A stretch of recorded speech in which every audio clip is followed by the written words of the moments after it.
Yo, what's going on, everybody? It is Straight Outta Boston here, aka the King of Boston, and today we are here back for episode 12 of season 1 of the rebuilding project, the Chicago Cubs franchise.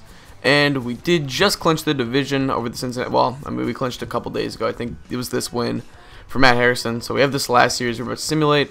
I don't save. So we're gonna simulate through this date, and I'm giving the weekend off for, I think it was Anderson. Let's put these guys back. So yeah, we did, and we gave Anderson and Verlander starts off so they could be rested for the playoffs. So that's good. So let's take a quick look at how these guys did so far this year. Castro, solid season, 272. Ellsbury, that 243 average is pretty bad. Harper had a really good year at 35 home runs. Rizzo had 39 home runs. He was pretty much our MVP. Will Myers, decent year. 26 homers out of the 5-hole, we'll take it. Watanabe, 30 homers out of the 6-hole, but that average was pretty low. Mike Olt, really good year. Solid out of him, that's what I wanted to see. Mayberry with a really good year. And Gleason performed well when he came over. So, that's pretty much it for that. Pitching rotation, our 1 through 3 was really what carried us this season. I mean, you can see that, you know, a 20-game winner. I'd be surprised if Matt Harrison didn't win the Cy Young. And then our 4 and our 5 was a little bit shaky, but the bright side is we have this guy coming up soon, Leo Rodriguez, who really looked good. He was featured in the last gameplay episode. And yeah, so we'll see what happens if we try to make room for Leo Rodriguez in the rotation next year. We'll see what happens with those guys in the offseason. But for now, we are going to get into the playoffs. So we win the division. We're going to be taking on the Giants in the NLDS. And it looks like it'll be Atlanta, Arizona, the wildcard game, and they will face Washington. So that's your NL playoffs. Let's take a look at the awards. Rizzo comes in second in MVP. That's too bad. Although Bautista did a really good year. Oh wow. Miguel Cabrera actually didn't win it for once. Matt Dominguez won. Matt Harrison does win Cy Young. That's good. And let's see if we got anything else. Nathaniel Jones almost got Delivery Man of the Year with that 5.13 ERA. It's questionable at best. Bryce Harper third for Gold Glove left fielders. Apparently Cole Crawford's in AAA. That makes total sense. Okay. Anyway, that's besides the point. So we're going to simulate until the first elimination game. That is how we format these playoff videos. We lose the first game, win the second game. Come on, Harrison. Yes! Alright, so the first elimination game will be a Zach Wheeler start. What we're going to do, though, is we're going to go to the rotation. So I think I'd rather have Skaggs there. So we're going to run a 4-man rotation for now.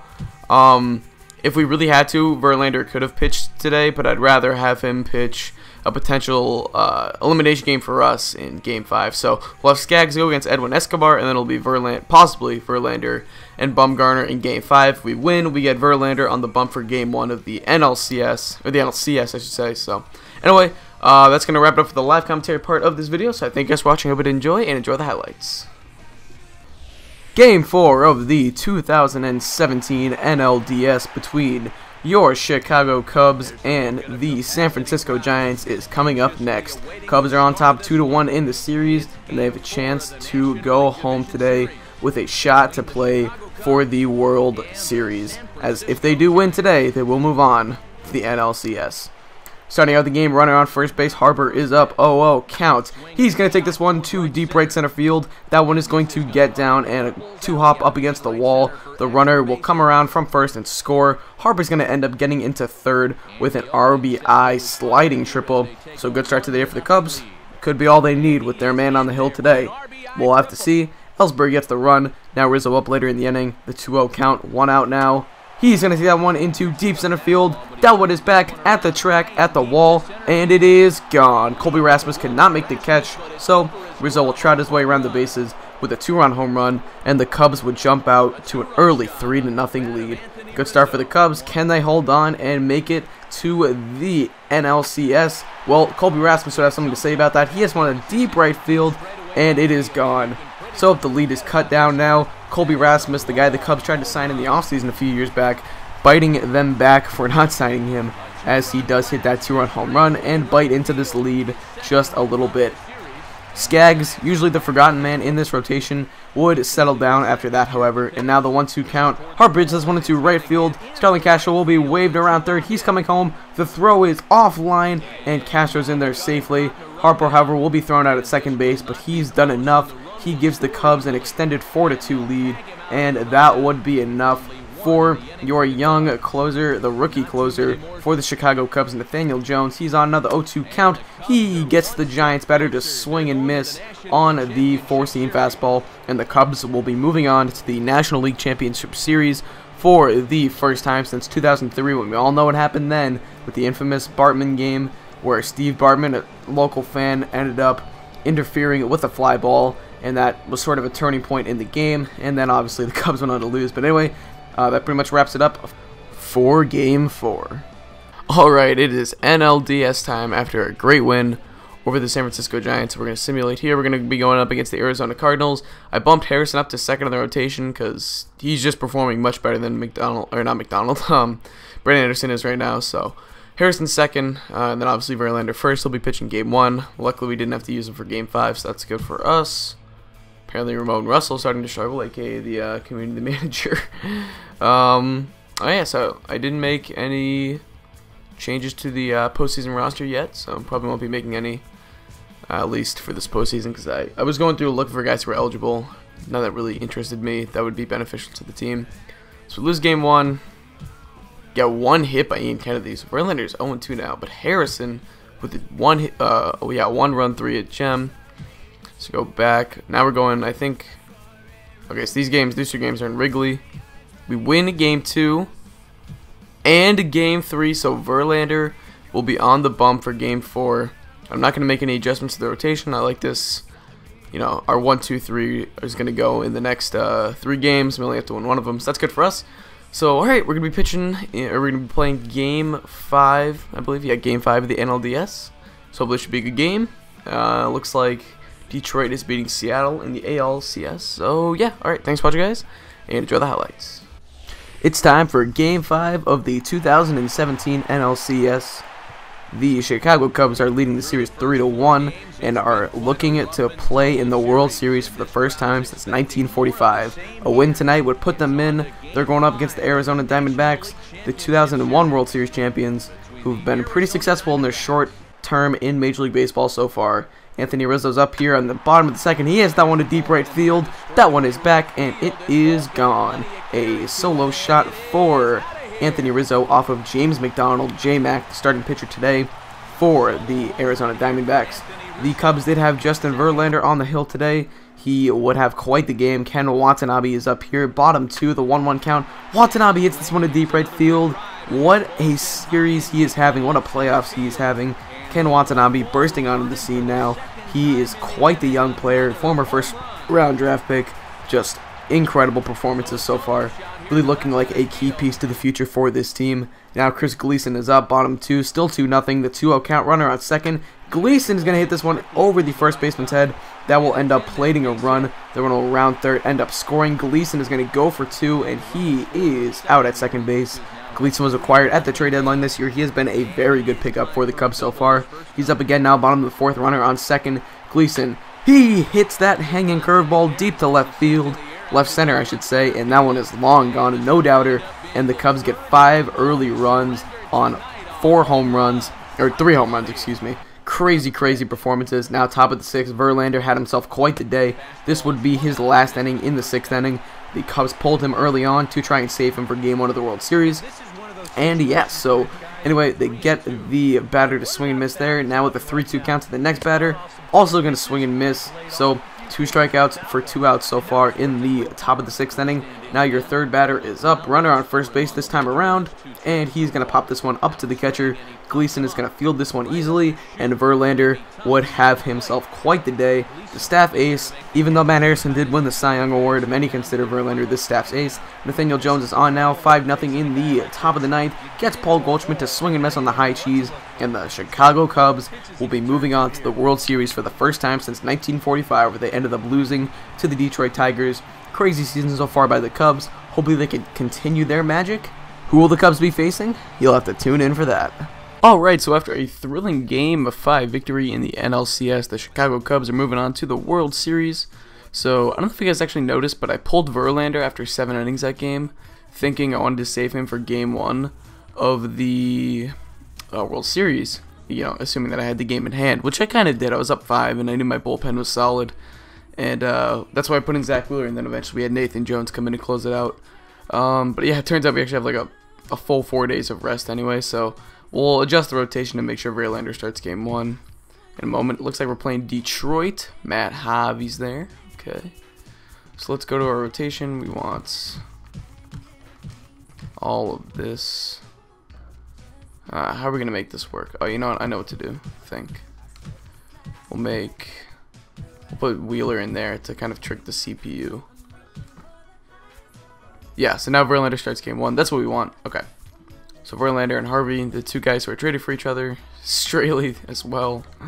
No, Harvey. No, I traded Harvey. Can't remember who I traded Harvey to. But yeah, Straley too. This will be an interesting series. Okay. So now we don't need to take a look at the playoff leaders just yet. Alright, win the first game, lose the second game, so we took... Ooh, okay, we split at home, that's not good. Oh my goodness. 22-8, wow, okay, so we're down 2-1. Alright, 2-2. Now we need to fix our rotation once again. Since Verlander should be going on full rest, right? He gets 1, 2, 3, 4, yeah, so... Full rest, we need this game, come on Verlander. Oh... So our first game against the wall, so to say, will be Game 6 of the World Series. Simulate through here. In November. This will be really good. Alright, so Matt Harrison on the bunk, and then Anderson for a potential Game 7. This is going to be a really fun game or 2 games, or we'll see what happens. But anyway, so let's get into these highlights. Game 6 of the 2017 World Series is coming up next. The Detroit Tigers enter the game up 3-2 in the series, trying to continue the Chicago Cubs' 109-year World Series title drought, I should say. This is a rematch of the 1945 World Series, which the Detroit Tigers did win. So, hopefully the Cubs can turn things around and try to get their first World Series title since 1908. Miguel Cabrera is up here, top 1. Matt Harrison on the mound. He's going to take this one to the shortstop. Castro's going to field it cleanly and fire onto first, but that will score a run. So the Tigers would be up 1-0 early. And now, with 1 out, Mike Trout is up, the former AL MVP, and he's going to hit that one to deep right field. That one is going to be caught by Bryce Harper and right, but the run will score. So MVP after MVP driving in runs for your Detroit Tigers. And Trout frustrated with himself a little bit, but he'll take the run in the 2-0 lead. Now Will Myers is up bottom 1, 2 outs. He's going to take that one to deep right field. That one is back, and that one is going to be off the top of the wall, off the ivy. 1 run will score. Another one's going to be trying to come around. The cutoff throw was errant, so both runs score. However, Myers will be thrown at a third, but it's alright. The Cubs tie the game up at 2 and will enter the second inning, hopefully with some better pitching. Now bottom 2, the pitcher for the Tigers, wheels and deals. That one is going to be hit into the gap by Chris Gleason, really having a great performance, especially for a catcher. You know, catchers, hard to find good hitting catchers these days. Only a select few in the league. And Chris Gleason is really turning out to be a good one for the Chicago Cubs. A great midseason pickup, especially for what they got him for. Now Matt Harrison is up here with a runner on third, and he's going to take this one over the second baseman's head. Matt Harrison helping himself out, gives himself the lead, 3-2 now. Crazy. Did not expect that to happen, but Matt Harrison with the RBI single, and now the 0-2 count. He is going to strike out that Detroit Tiger looking on the changeup. Harrison did settle down after that rocky first inning and had himself a very nice performance. The NL Cy Young winner. Bryce Harper's up here. He's going to really do a nice job there, taking that one to the opposite field. That one is going to end up plating 1 run, and Harper's going to get into second base with an RBI single, and he does advance the second on the throw. So it is 6-2 now. Later in the game, Nathaniel Jones is on the mound, and he's going to close this one out, get Mike Trout to ground up to second base, and the Cubs end up taking Game 6. They force a Game 7 tomorrow night from Chicago. Should be a great game. Matt Harrison gets the win and ends up forcing a Game 7. The Cubs will play for their first World Series title in 109 years. Thanks for watching, and tune in for more. Alright, so after a thrilling Game 6 victory, we're going to be back for Game 7. That was a crazy game. I swear I was playing, I was like jumping up and down. I was so happy. Drew Smyly's having a terrible playoffs. And that Harper triple with a home run, that was nuts. So, facing off against Matt Harvey. Now, I'm going to show you one thing. Alright, let's just see. Ooh, okay. I'm going to throw Verlander out there on, what's this, like 2 days rest? Yeah, he pitched Tuesday and then got Wednesday and Thursday off. I'm going to throw Verlander out there. Even though Anderson's been pretty good this playoffs outside of that last start, I can have him coming out of the bullpen. Verlander's just too good, though. I need him for this game. I really do. So I'm going to be throwing Verlander, guys. So anyway, hope you guys enjoyed Game 7. The best 2 words in all of professional sports. Game 7. That's all I have to say for this one. Cubs and Tigers baseball on the show for Game 7 of the World Series. Cubs looking for their first World Series title in God knows how many years. And the Detroit Tigers, well, obviously they want to win one as well. So let's get right into the action. Jacoby Ellsbury takes that one down the left field line for a base hit. Starlin Castro was going to round third, end up scoring on that play. Ellsbury gets to second safely for an RBI double. Great start to the game by the Cubs as they get out to an early 1-0 lead. Later in the inning, Harper's up the 1-0 count. He's going to take this one to deep left field, and that one is a no-doubter. Home run for Bryce Harper, a 2-run shot, and the Cubs end up going on top 3-0. Great start by the Cubs. Hopefully the pitching can, sustain this lead. Justin Verlander is going on 2 days rest, but he should be well rested and should be ready to go. Bottom 4 now, still 3-0. Mike Olt takes that one down the left field line. Miguel Cabrera could not field that one cleanly. He is not the best defensive third baseman that you're ever going to see. So, really couldn't expect him to make that one. So, it's a 4-0 lead now for the Chicago Cubs. But the Tigers are not going to go away quietly. That's a ground ball back to the pitcher. Verlander fields it, fires on to home for the out. Bad base running mistake there by the Detroit Tigers. Now 1 out in the 5th. Matt Harvey's up. He's going to take that one to deep center field. He helps out his own cause here as Jacoby Ellsbury is not going to be able to make the throw in time. He's going to try, however, and that's going to lead to the base runner on first getting to second base. So a bad mistake by Jacoby Ellsbury, but one that hopefully will not kill the Cubs. Hopefully, because they really could use a World Series title. So could I. Anyway, top of the 6th inning now. Miguel Cabrera is up. 4-2 is your score. Brett Anderson is in by now. He's going to take that one to deep left field. And folks, we have a ball game. That cuts the lead to 4-3. So this one is not over yet. Miguel Cabrera, one of the best hitters, if not the best hitter in baseball, helps out his Tigers. But now Bryce Harper's up. He's going to do the same thing in the 8th. And he extends the lead to 5-3. Bryce Harper, probably the MVP of the World Series. He's had a crazy series so far. Countless home runs in the playoffs. It's been incredible.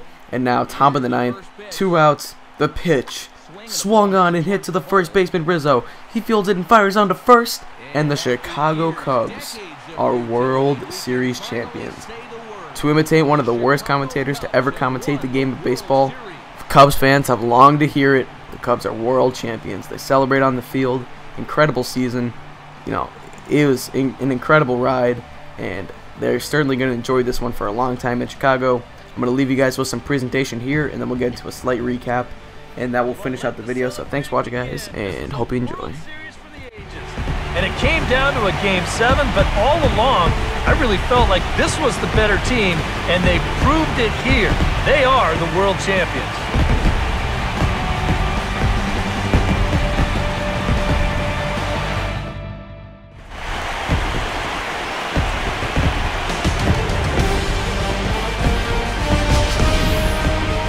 Back now on the show. More reactions now to this series-clinching victory.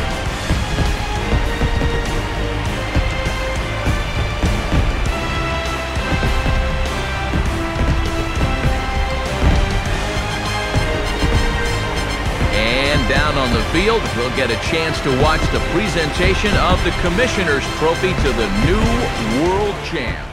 Yes! We won the World Series. Oh, I'm so happy. Alright, so let's take one final look at this box score. We did not get the best start.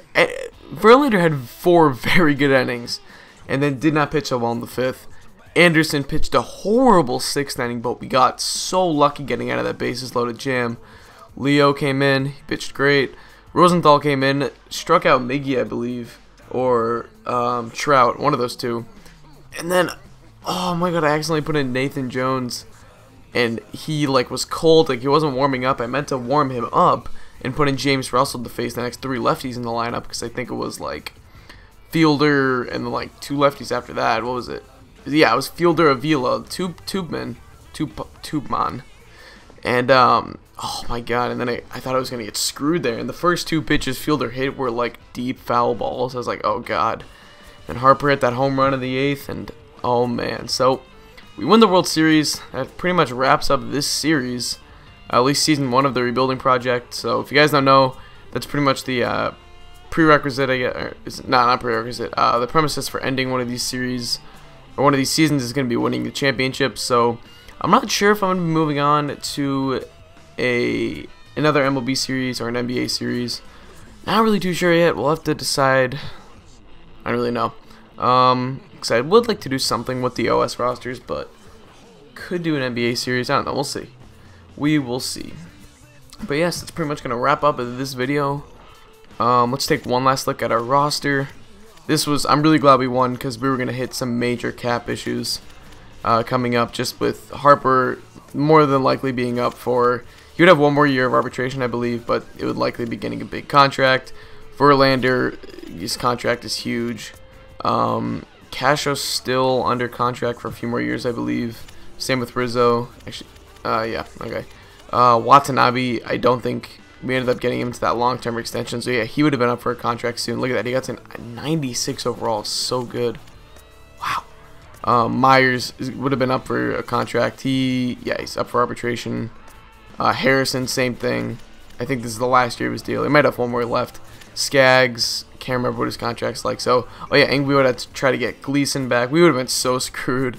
I'm like, and Ellsbury. Yeah, I don't even like want to go into the off season. That's why I'm gonna save it here. So yeah, I would have let Ellsbury go probably. He was good for us though. He was good in the postseason for us. Even though he had a pretty crappy regular season, he had like 330 in the postseason. So anyway, that's pretty much gonna wrap up this episode, this season of the rebuilding project. So stay tuned for season 2. Hope you guys did enjoy. Thanks for watching, and as always, I'm out. Peace.